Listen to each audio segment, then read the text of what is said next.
Were lobster and crab considered an expensive delicacy in the Middle Ages? Why were eel and lamprey so popular? Were oysters, then as now, considered an aphrodisiac? These and other questions will be answered right after this.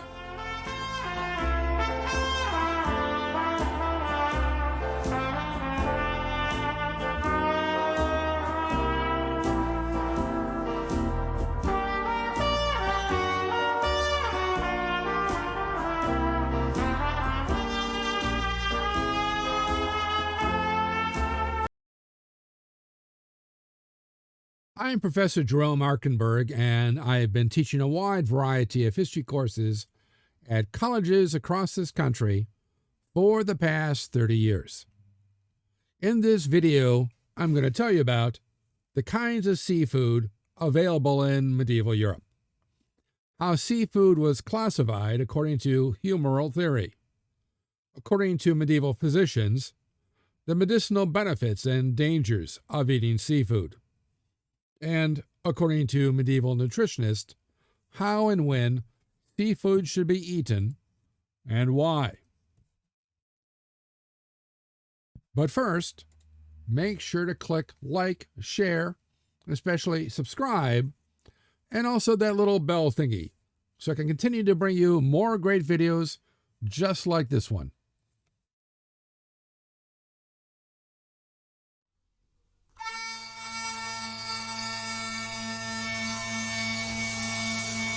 Like fish, seafood has been a staple food for thousands of years. And not being allowed to eat meat on the 40 days of Lent, on Wednesdays, Fridays, Saturdays, and on the eve of major feast days, many medieval Catholics, especially those who could afford it, chose seafood as an alternative and cooked it in a variety of ways: roasted, fried, boiled, baked, encased in a pie shell, or in an aspic, and in many other ways. Medieval physicians classified all kinds of seafood as cold and moist, hard to digest, causing thirst and generating phlegmatic humors, and thus recommended to not eat any seafood. Nonetheless, their advice seems to have been widely ignored. Crab. Crab was eaten in Britain since the Neolithic, in Roman times, and in the Middle Ages, as they also were in the Low Countries in France, where they were normally boiled, then eaten cold with vinegar. Crayfish. Crayfish is the freshwater equivalent to lobster and was a highly esteemed alternative to meat on the many fast days. Medieval physicians said that crayfish induced sleep and recommended it for hectic people and those suffering from consumption, especially when the crayfish was prepared with cow's milk.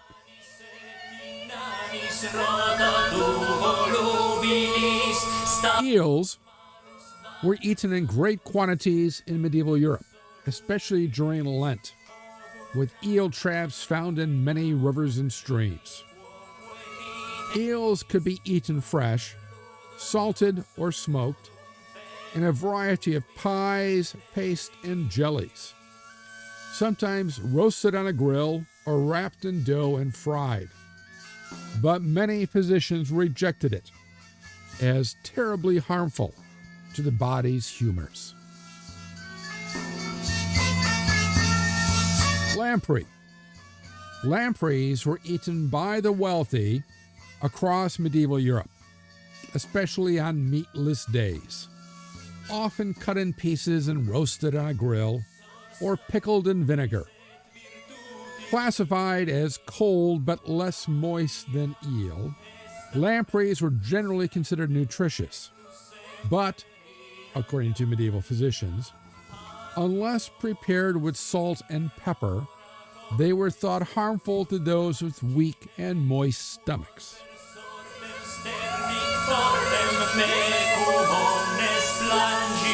Lobster. Lobster was known and eaten in Europe since the time of the ancient Greeks, but was considered in all those centuries, and really not until the mid-19th century, as fit only for the peasantry and lower classes. Best if the meat was minced and formed into cakes, or first boiled and then eaten cold with vinegar. Oysters, scallops, mussels, cockles, and clams. Oysters, clams, mussels, cockles, and scallops, as I just said, were all eaten in medieval Europe, especially by people living directly along the Mediterranean and Atlantic coast, but mostly by the peasantry and lower classes, as everyone else considered it fit only as a famine food and not as any kind of aphrodisiac. Oysters may be considered an aphrodisiac today, but they were not in medieval Europe. Like lobster, this attitude changed only in the mid-19th century.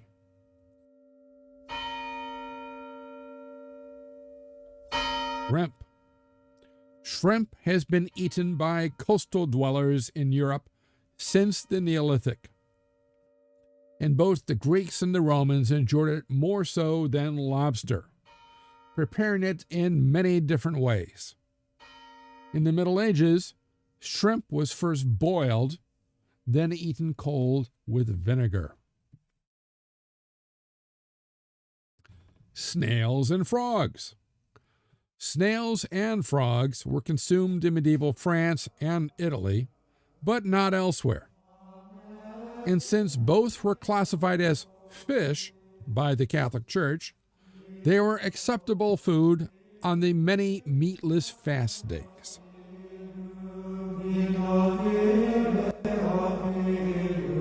Squid and octopus. Squid and octopus, or calamari, were known to the ancient Greeks and the Romans, who fried them in olive oil and served them with pepper and rue. In the Middle Ages, they were primarily eaten in Italy, blanched and fried in olive oil with fragrant herbs and spices and verjuice.